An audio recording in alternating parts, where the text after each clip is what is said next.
Un cuento es una narración breve creada por uno o varios autores, puede ser basada ya sea en hechos reales como ficticios, cuya trama es protagonizada por un grupo reducido de personajes y con un argumento relativamente sencillo. El cuento es compartido tanto por vía oral como escrita, aunque en un principio lo más común era por tradición oral. Además, puede dar cuenta de hechos reales o fantásticos, pero siempre partiendo de la base de ser un acto de ficción, o mezcla de ficción con hechos reales y personajes reales. Suele contener varios personajes que participan en una sola acción central, y hay quienes opinan que un final impactante es requisito indispensable de este género. Su objetivo es despertar una reacción emocional impactante en el lector.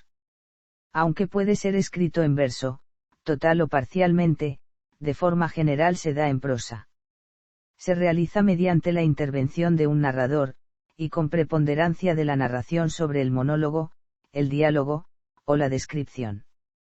El cuento, dice Julio Cortázar, como en el boxeo, gana por knockout, mientras que la novela gana por puntos. El cuento recrea situaciones. La novela recrea mundos y personajes. Básicamente, un cuento se caracteriza por su corta extensión, pues debe ser más corto que una novela, y además, suele tener una estructura cerrada donde desarrolla una historia, y solamente podrá reconocerse un clímax. En la novela, y aun en lo que se llama novela corta, la trama desarrolla conflictos secundarios, lo que generalmente no acontece con el cuento, ya que este sobre todo debe ser conciso. Los límites entre un cuento y una novela corta son un tanto difusos. Una novela corta es una narración en prosa de menor extensión que una novela y menor desarrollo de los personajes y la trama, aunque sin la economía de recursos narrativos propia del cuento. Tipos de cuentos. Hay dos tipos de cuentos. Cuento popular, es una narración tradicional breve de hechos imaginarios que se presenta en múltiples versiones, que coinciden en la estructura pero difieren en los detalles, donde los autores son desconocidos en la mayoría de los casos. Tiene 4 subdivisiones: los cuentos de hadas, los cuentos de animales, las fábulas y los cuentos de costumbres. El mito y la leyenda son también narraciones tradicionales, pero suelen considerarse géneros autónomos. Un factor clave para diferenciarlos del cuento popular es que no se presentan como ficciones. Cuento literario, es el cuento concebido y transmitido mediante la escritura. El autor en este caso suele ser conocido. El texto, fijado por escrito, se presenta generalmente en una sola versión, sin el juego de variantes características del cuento popular de tradición fundamentalmente oral. Se conserva un corpus importante de cuentos del Antiguo Egipto, que constituyen la primera muestra conocida del género. Una de las primeras manifestaciones de este tipo en lengua castellana es la obra El Conde Lucané, que reúne 51 cuentos de diferentes orígenes, escrito por el infante don Juan Manuel en el siglo XIV. En el mundo musulmán la colección clásica más conocida es Las Mil y Una Noches.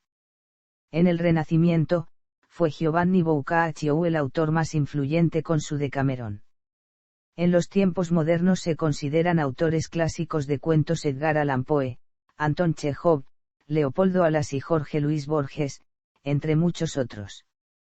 Estructura. El cuento se compone de 3 partes. Introducción, es la parte inicial de la historia, donde se presentan todos los personajes y sus propósitos, pero principalmente se presenta la normalidad de la historia. Lo que se presenta en la introducción es lo que se quiebra o altera en el nudo. La introducción sienta las bases para que el nudo tenga sentido. Nudo, es la parte donde se presenta el conflicto o el problema de la historia, allí toman forma y suceden los hechos más importantes. El nudo surge a partir de un quiebre o alteración de lo planteado en la introducción. Desenlace, es la parte donde se suele dar el clímax, la solución al problema y donde finaliza la narración.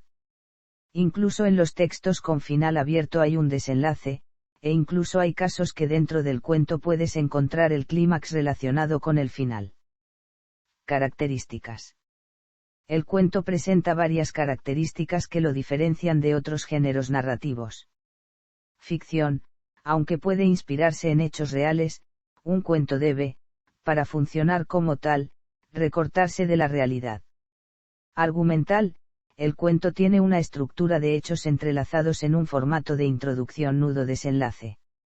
Única línea argumental, a diferencia de lo que sucede en la novela, en el cuento todos los acontecimientos se encadenan en una sola sucesión de hechos. Estructura central, todos los elementos que se mencionan en la narración del cuento están relacionados y funcionan como indicios del argumento. Protagonista, aunque puede haber otros personajes, la historia habla de uno en particular, a quien le ocurren los hechos principales. Unidad de efecto, comparte esta característica con la poesía. Está escrito para ser leído de principio a fin, y si uno corta la lectura, es muy probable que se pierda el efecto narrativo. La estructura de la novela permite, en cambio, leerla por partes, y por otra parte, la extensión de la misma tampoco deja otra opción. Prosa, el formato de los cuentos modernos, a partir de la aparición de la escritura, suele ser la prosa. Brevedad y sencillez, para cumplir con las características recién señaladas, el cuento debe ser breve y con personajes y argumentos sencillos.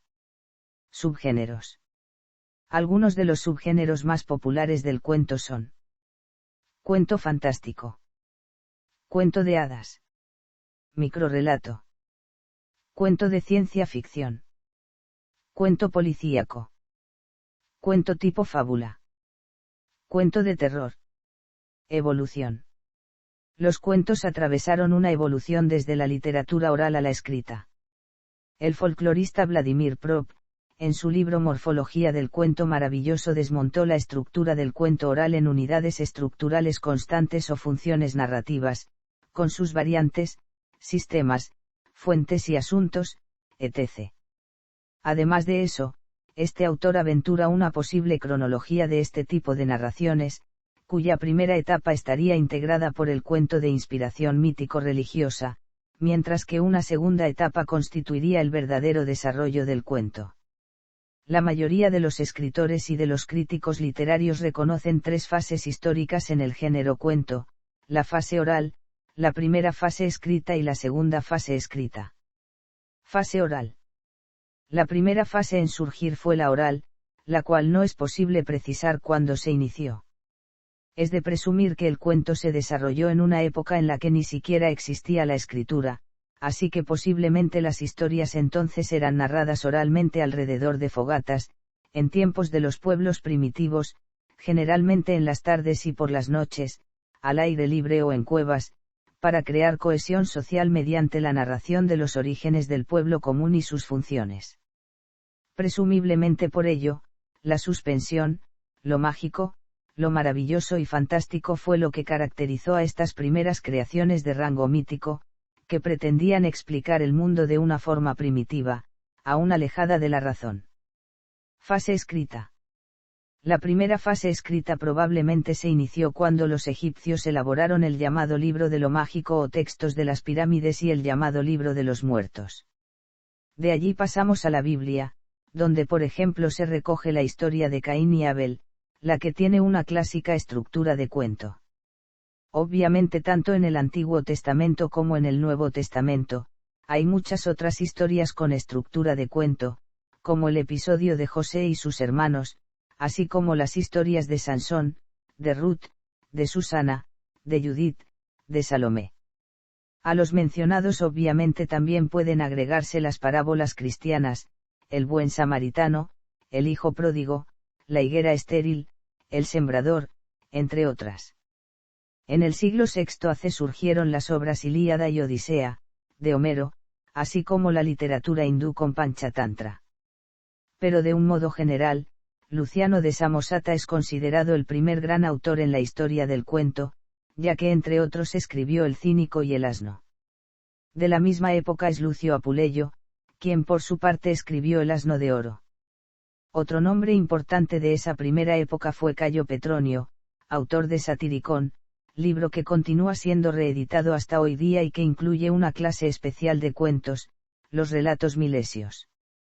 Con posterioridad y en Persia, surgió y se difundió la recopilación de cuentos Las Mil y Una Noches.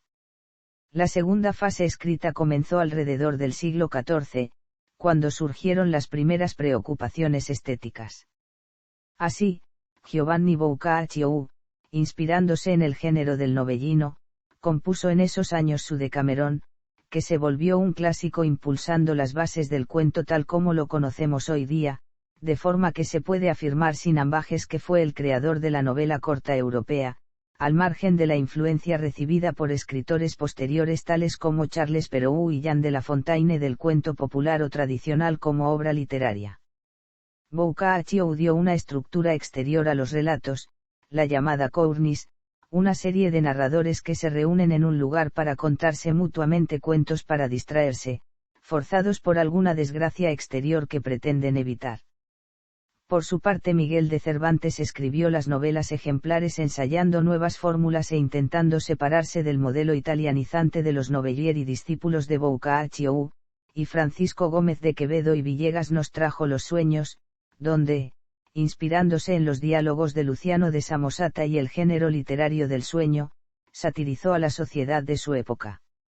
Los cuentos de Canterbury, de Geoffrey Chaucer, por su parte, fueron publicados alrededor de 1700, y en cuanto al citado Perrault, escribió y publicó Barba Azul, El gato con botas, Cenicienta, Piel de asno, Pulgarcito, entre otros. En cuanto a Jean de La Fontaine, debe decirse que fue un gran cuentista de fábulas, recordemos por ejemplo La cigarra y la hormiga, La liebre y la tortuga, La zorra y las uvas, La zorra y la cigüeña, etc.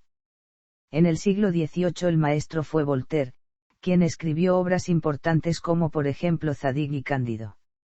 Llegando al siglo XIX, el cuento despegó con apoyo de la prensa escrita, entonces tomando aún más fuerza y modernizándose.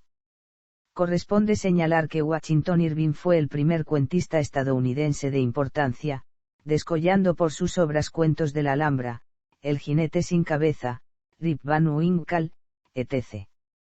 Los hermanos Grimm por su parte, publicaron Blancanieves, Rapunzel, El gato con botas, La bella durmiente, Pulgarcito, Caperucita roja, etc. Nótese que los hermanos Grimm escribieron muchos cuentos que ya habían sido contados por Perrault, pero aún así, fueron tan importantes para este género literario, que André Joyes dijo al respecto. El siglo XIX fue pródigo en verdaderos maestros de la literatura, Nathaniel Hawthorne, Edgar Allan Poe, Henry Guy de Maupassant, Gustav Flaubert, Lev Nikolaevich Tolstoy, Mary Shelley, Anton Chekhov, Machado de Assis, Arthur Conan Doyle, Honoré de Balzac, Henry Bale Stendhal, José María Eca de Queiroz y Leopoldo Alas Clarín.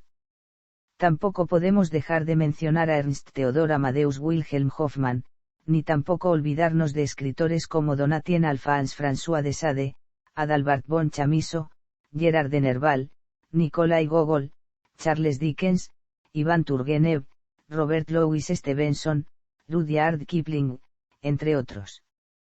Cuentistas famosos en lengua portuguesa.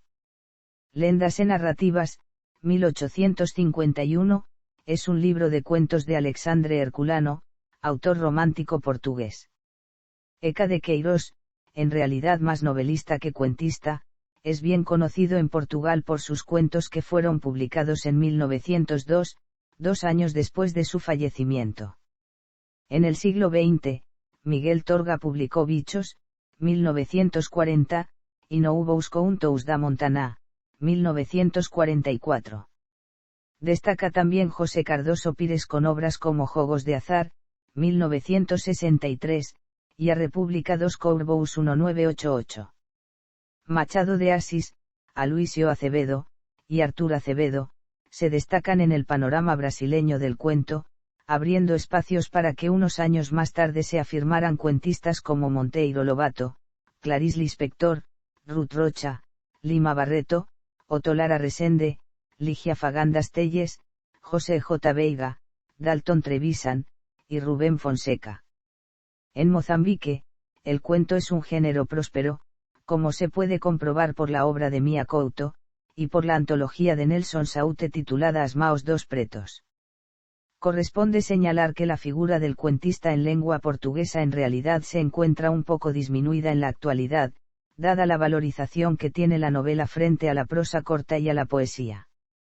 Uno de los pocos reductos en el que el cuento sobrevive bien, y más que eso incluso puede decirse que impera, es en la ficción científica, sector impulsado por las importantes contribuciones de los cuentistas modernos. Críticas. Aun cuando se tienen tantas historias para contar, el cuento continúa siendo blanco de prejuicios, al punto que por ejemplo algunas editoriales en lengua portuguesa tienen como política no publicar nada en el género, y esto ciertamente no es una decisión caprichosa sino un asunto de mercado. Lo cierto es que el cuento no vende. El motivo posiblemente sea la excesiva oferta que se tiene a través de diarios y revistas, e incluso a través de Internet. Tal vez la falsa idea de que el cuento sería una literatura más fácil, secundaria, o de menor importancia. Ya René Avilés Fabila, en la obra Asim se escribe un conto, dice que Henri Guy de Maupassant, quien escribió cerca de 300 cuentos, decía que escribir cuentos era más difícil que escribir novelas. Joaquín Machado de Assis, citado por Nadia Batella Gottlieb, en Teoría del cuento, también afirmaba que no era fácil escribir cuentos, es un género difícil, a pesar de su aparente facilidad, y algo similar pensaba William Faulkner. El escritor gaucho Moacir Escliar, más conocido como novelista que como cuentista, también revela su preferencia por el cuento. Por su parte, Italo Calvino dice. Y en un artículo sobre Jorge Luis Borges, Calvino dice. Tal vez la última gran innovación de un género literario a la que hemos asistido en los últimos años, nos la ha dado un gran maestro de la escritura breve, Jorge Luis Borges, quien se inventó a sí mismo como narrador, un nuevo de Colón que le permitió superar el bloqueo que por cerca de 40 años le impidió pasar de la prosa ensayista a la prosa narrativa. Influencia. Es evidente la identificación del cuento con la falta de tiempo de los habitantes de los grandes centros urbanos, donde a partir de la revolución industrial imperaron e imperan los largos recorridos en los desplazamientos, así como las complejidades del tráfico y las largas jornadas laborales impuestas por la industrialización y por la globalización. Finalmente, fue gracias a la prensa escrita, que el género cuento se popularizó en Brasil en el siglo XIX, los diarios importantes y también otras publicaciones periódicas, allí siempre tenían espacios para este género. Es así como Antonio Oifeld en Conto Brasileiro ou Contemporáneo resaltaba, pódese verificar que, na evolucao do conto, a uma relacao entre a revolucao tecnológica e a técnica do conto. Y por su parte en la introducción de Maravillas do Conto Universal, Edgar Cavaleiro decía. Además de crear un gran mercado de consumo y la necesidad de una alfabetización en masa, la industrialización también creó la necesidad de servirse de informaciones más sintéticas y concretas. Y en el siglo XX, ese estilo de informar sin duda fue impulsado por el periodismo y por el libro. Y hacia el último tercio del siglo XX y principios del siglo XXI, las vías privilegiadas agregadas fueron el cine, la radio, y la televisión. Así por tanto, en su inicio, el cuento logró impacto a través de la prensa escrita, aunque hoy día este espacio se está reduciendo frente a algunos cambios de hábitos. ¿Será que el cuento se adaptará a las nuevas tecnologías, televisión, Internet, etc.? Indudablemente es por lo expresado que en su inicio, tanto en Brasil como en Estados Unidos y como en otros países, la mayoría de los escritores de cuentos también eran periodistas. Sea como fuere, la vía de la prensa escrita sin duda ha sido positiva para el cuento, aunque también es culpada por acentuar el preconcepto negativo en relación con el género. Se tiene la impresión que no se paga por un cuento publicado en una revista, lo que indirectamente resta valor a este tipo de literatura. Además, luego de cierto tiempo una revista en muchos casos se tira, y con ella el o los cuentos allí contenidos, en cambio, una novela en formato libro suele guardarse en una biblioteca, o en algún otro lugar de la casa. En definitiva, una revista popular o el suplemento de algún diario no son un buen soporte para la difusión de cuentos, pues está involucrada con una comercialización no muy adecuada en relación con literatura seria y de valor. En resumidas cuentas, en la era industrializada del capitalismo americano, el cuento pasa a ser arte padronizado, impersonal o de autor poco conocido, de producción veloz, barata, y de baja o media calidad.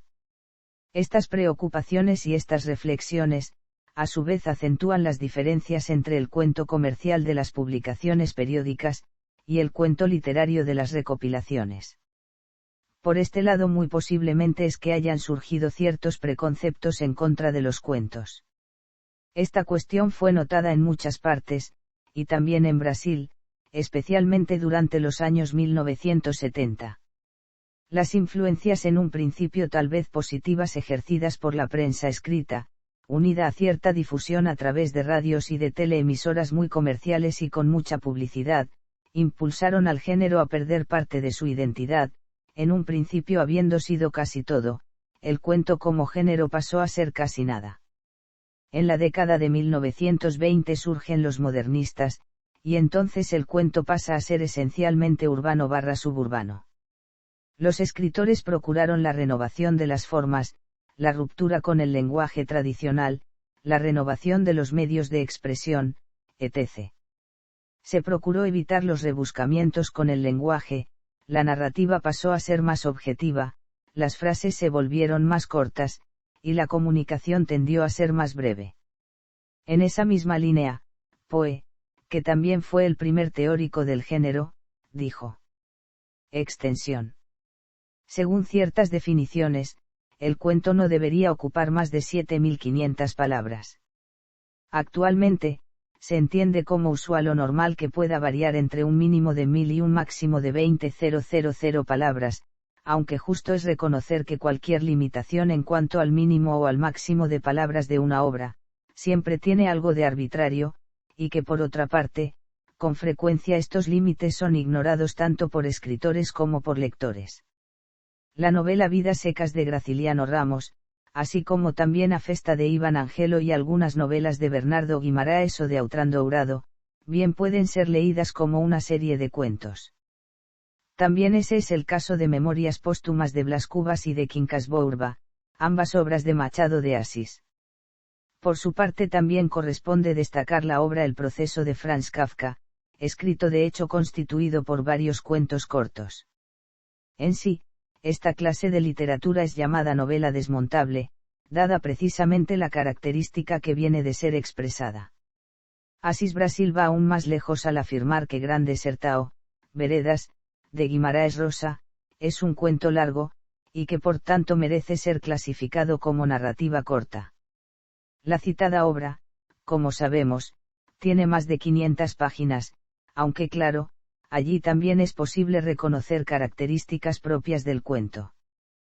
Todas estas observaciones tienden a demostrar lo difícil que es definir exactamente lo que es un cuento, así que una solución podría ser la de dejar esta tarea de clasificación al propio autor o al editor.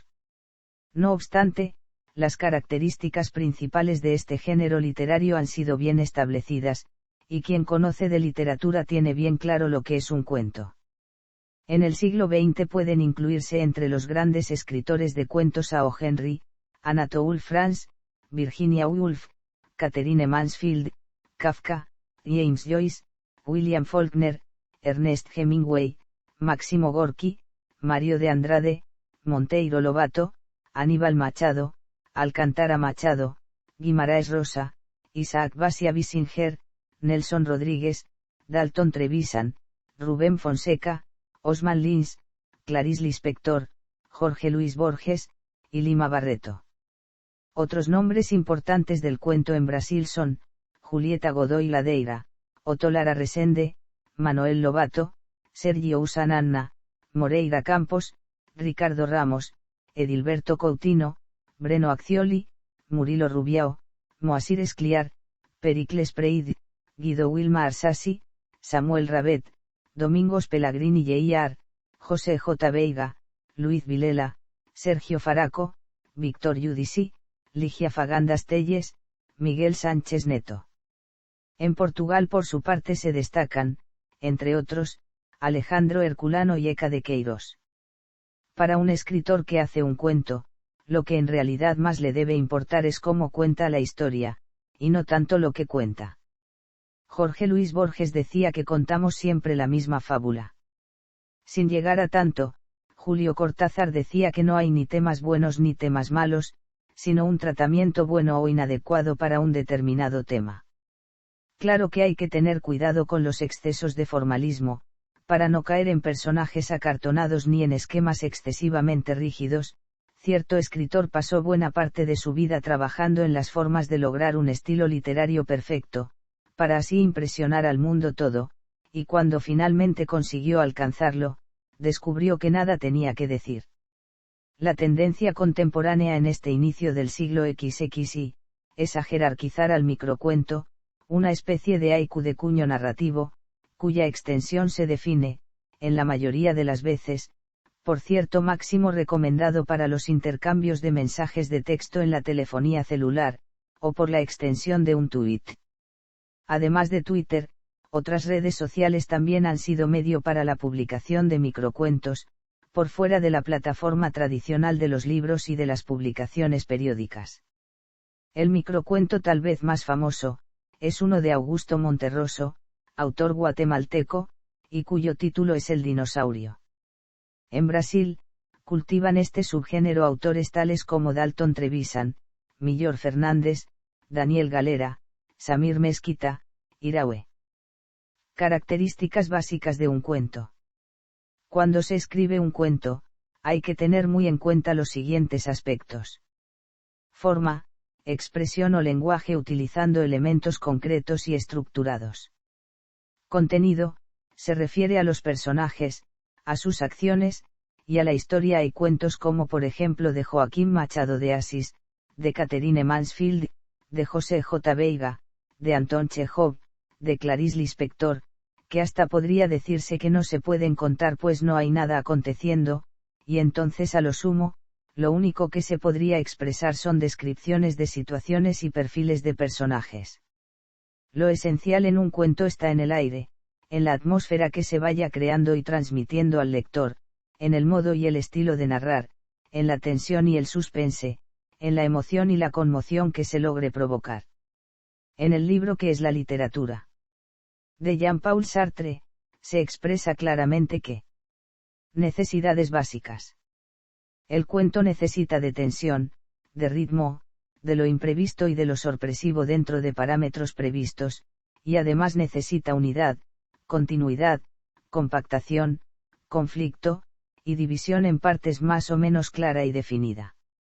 El pasado y el futuro en el cuento tienen una significación menor, y el flashback no está impedido, aunque debe usarse solamente si es absolutamente necesario, y de la forma más corta y marginal posible.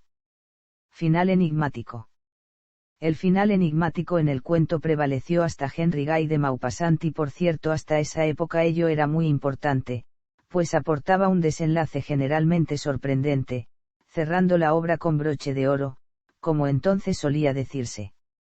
Hoy en día este tipo de final tiene mucho menos importancia, algunos escritores y algunos críticos incluso opinan que esta característica es perfectamente superflua o dispensable, léase a una anacrónica.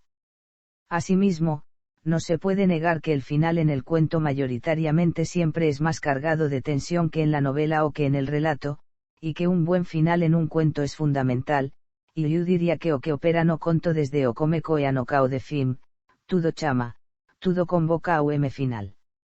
En el género cuento, como afirmó Anton Chekhov, es mejor no decir lo suficiente que decir de más, y para no decir demasiado, es mejor sugerir, como si tuviera que haber cierto silencio o cierta cortina en el curso del relato, para así sustentar la intriga, para así mantener la tensión. Y como ejemplo, puede ponerse el cuento A misa do galo, de Joaquín Machado de Assis. En ese texto, y especialmente en los diálogos, no es tan importante lo que se dice sino lo que se deja de decir. Ricardo Piglia, comentando algunos cuentos de Ernest Hemingway, afirma que lo más importante nunca se cuenta. O conto se construí para feíse aparecer artificialmente algo que estaba oculto.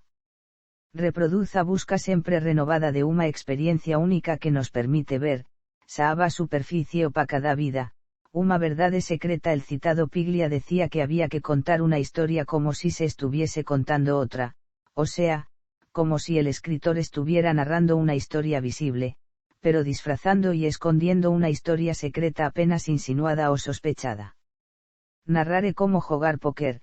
Todo segredo consiste en fingir que se mente cuando use está diciendo a verdad. Es como si el cuentista o el relator pegara en la mano del lector o le hiciera señas para darle a entender que lo llevaría para un lugar, para una encrucijada, aunque el personaje y la acción en el final de la historia, lo empujan hacia otro lugar. Tal vez por lo que acaba de decirse, David Herbert Lawrence dijo que el lector debía confiar en el cuento pero no en el cuentista, pues el cuentista suele ser un terrorista que se finge diplomático. Según Cristina Peri Rossi, el escritor contemporáneo de cuentos no narra solamente por el placer de encadenar hechos y situaciones de una manera más o menos casual y original, sino para revelar lo que verdaderamente hay detrás de los mismos. Desde este punto de vista, la sorpresa se produce cuando, al final del relato, la historia secreta o escondida viene a la superficie. En el cuento, la trama es lineal y objetiva, pues el cuento, dada su brevedad, ya desde el inicio no está tan lejos del desenlace, así que es preciso que el lector clara y rápidamente vea y tome conciencia de los acontecimientos. Si en la novela el espacio/tiempo es saltarín, en el cuento ciertamente es lineal, y expresado bajo la forma narrativa por excelencia. En el cuento, la narrativa ideal probablemente comienza con una situación estable, que pronto será perturbada por alguna fuerza o por algún desequilibrio, resultando en una situación de inestabilidad. Con posterioridad entra en acción otra fuerza, inversa, que restablece el equilibrio, aunque la estabilidad lograda en el desenlace, nunca es idéntica a la inicial si bien podría tener con ella cierta similitud.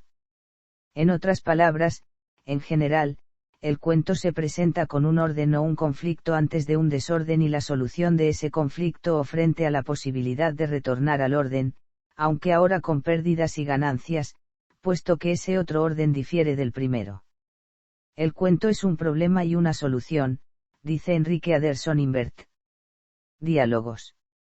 Los diálogos son de suma importancia en la novela y en cierta medida también en el cuento, pues con este recurso se transmiten bien las discordias, los conflictos, las particularidades de género, etc. Los diálogos son un muy buen recurso para informar, incluso en el cuento en donde el ingrediente narrativo sin duda siempre es importante. Para algunos escritores, el diálogo es una herramienta absolutamente indispensable. Caio Porfirio Carneiro, por ejemplo, llega al punto de escribir cuentos solo compuestos por diálogos, y sin que, en ningún instante surja un narrador. Considerado el mayor autor brasileño en el arte de escribir diálogos y un verdadero maestro, el escritor Luis Vilela es inclusive quien escribió una novela corta, Entre amigos, donde allí también solamente se expresa con diálogos y sin presencia de un narrador. Otro ejemplo del mismo tipo son las 172 páginas de Trapía, un clásico de la década de 1960, también escrito por Caio Porfirio Carneiro, y en donde apenas hay 6 páginas sin diálogos. Veamos seguidamente los distintos tipos de diálogo. Directo, discurso directo. Los personajes conversan entre sí. Además de ser el tipo de diálogo más conocido, también es el que predomina en el cuento. Indirecto, discurso indirecto.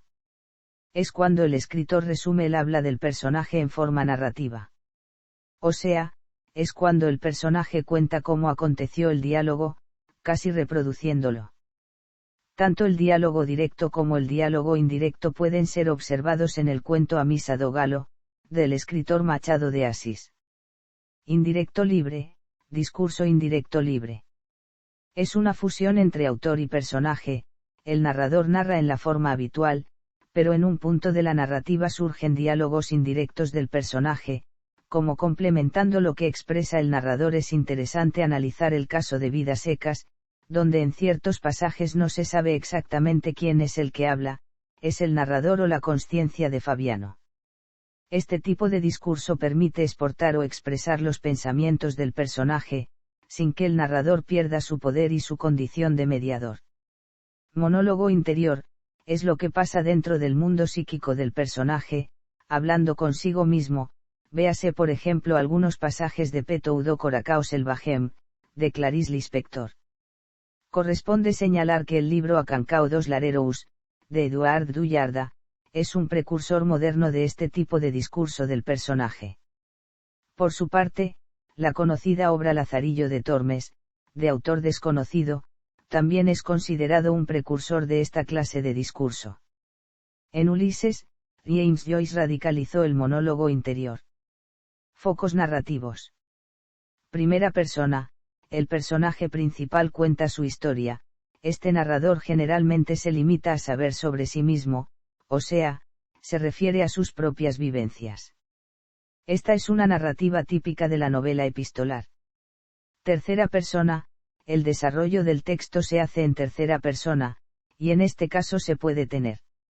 Narrador observador, el narrador se limita a expresar lo que está sucediendo, describiendo todo desde el exterior, o sea, sin involucrarse, sin colocarse en la cabeza del personaje principal ni de ningún personaje, y de esta forma, no se usa esta vía para transmitir emociones, ideas, opiniones. El observador es imparcial y objetivo dentro de lo que puede esperarse, limitándose a describir lo que pasa y no especulando por sí mismo. Narrador omnisciente, al contar la historia y ya desde su inicio, el narrador todo lo sabe sobre todos los personajes, sobre sus destinos, sobre sus ideas y pensamientos, sobre sus sentimientos, sobre sus respectivas buena o mala suerte. Expresiones relacionadas. Cuento de nunca acabar, relación muy pesada y en extremo difusa. Cosa parecida a la tela de Penélope, que por la noche destejía lo que había tejido por la mañana. Esta animosa griega, a quien se creía viuda por la larga ausencia de Odiseo, rey de Ítaca, viéndose cada día más apurada por las reiteradas pretensiones de sus amantes, prometió contraer nuevos lazos luego que terminase un tejido de púrpura que tenía comenzado. Valiéndose del ingenioso medio que hemos visto, acalló a sus pretendientes y vio al fin coronada su estratagema con la vuelta de Odiseo. Cuento de hornos, cuento o hablilla vulgar de la que se hace conversación entre la gente común. Noticia de la que se apodera el vulgo y que va desfigurando y adicionando hasta desfigurarla y hacerla apócrifa. Cuento de vieja, la noticia o especie que se juzga falsa o fabulosa, tomada la alusión de las consejas que las ancianas suelen referir en los hogares para entretener a los niños, procurar que no se duerman, etc. Cuento largo, locución familiar que hace referencia a un asunto cualquiera del que hay mucho que hablar o decir. En todo cuento, en todo caso, de cualquier modo, sea como quiera. Acabados son cuentos, frase familiar que equivale a punto concluido, no se hable más del asunto, capítulo de otra cosa, etc. Locuciones dirigidas a cortar alguna disputa, especie o conversación desagradable. Como digo de mi cuento, como decía, o iba diciendo de mi cuento, expresión familiar del estilo festivo o jocoso con que se suele principiar una relación o anudar el hilo interrumpido de ella. Equivalen a las usualísimas de, pues señor, pues como decía, y otras locuciones análogas que emplean los narradores de cuentos del hogar doméstico. Degollar algún cuento, cortar el hilo del discurso, interrumpiéndolo con otra narración, episodio o pregunta impertinente. Frase enérgica por medio de la cual protesta el vulgo contra las digresiones inoportunas o pesadas. También se alude con ella al narrador que no sabe lo que cuenta con todos sus pelos y señales, es decir, de una manera minuciosa y a satisfacción de sus oyentes. Dejarse de cuentos, tiene una significación análoga a la anterior, pues tiende a significar que se omitan los rodeos ya en un relato, ya en la conversación, o que se vaya en derechura a lo más interesante o sustancial de una cosa. Significa igualmente no mezclarse en chismes, no intervenir en asuntos ajenos, prescindir, en fin, de cuanto pueda alterar la paz en lo más mínimo. No querer cuentos con la vecindad, no meterse con nadie, no provocar a nadie, ni buscar rencilla, especialmente con ningún vecino, vivir tranquilamente en su casa sin buscar ruidos ni promover disensiones de ninguna clase. Ese es el cuento o ahí está el cuento, esa es, o ahí está la dificultad, el quid, el alma, lo fuerte, el busilis del negocio, en eso consiste, y se reasume la sustancia de lo que se trata. Estar a cuento, ser alguna cosa útil o provechosa por algún respecto. Llegar oportunamente para alcanzar alguna cosa, sacar provecho o presenciar algún negocio. Venir o no venir a cuento alguna cosa, ser o no oportuna, a propósito, conveniente para el caso, venir o no a la cuestión una especie vertido. Convenir o no un objeto a otro u otros de que se trate. Poner en cuentos, comprometer a alguno, exponerlo a un riesgo o peligro, a un disgusto o cosa equivalente, dando lugar o pretexto para que hablen de él de una manera que le desdore o difame. Quitarse, dejarse de cuentos, atender solo a lo esencial y más importante de una cosa, huir de todo compromiso, separarse de personas y de cosas capaces de comprometerle a uno, después de haber vivido entre chismes y bachillerías. Sabe su cuento, locución con que se da a entender a otro, que alguno obra con reflexión o motivos que no quiere o no puede manifestarle. Es mucho cuento, modismo que expresa burla, chacota, etc., o bien admiración o extrañeza y que equivale a decir es mucho asunto, tiene que ver, parece increíble, etc. Se usa ponderando la extrañeza o sensación que causa alguna cosa y entonces se dice en el sentido de, es admirable. Sorprendente. Grandioso. Traer a cuento, citar oportunamente, hacer venir a la conversación de una manera hábil la especie o especies que conviene tocar, poner en juego el modo de que recaiga la plática sobre determinado asunto, enderezar, encaminar, llevar o dirigir el discurso hacia el fin u objeto que se desea, que se quiere. Sacar a colación las faltas de alguno, echárselas al rostro, etc. Amigo de cuentos, el que es aficionado a chismes y enredos, el que lleva de una parte a otros para indisponer, ocasionar disgustos, enemistades, etc. El que es pendenciero y busca continuas ocasiones de disputa o pendencia.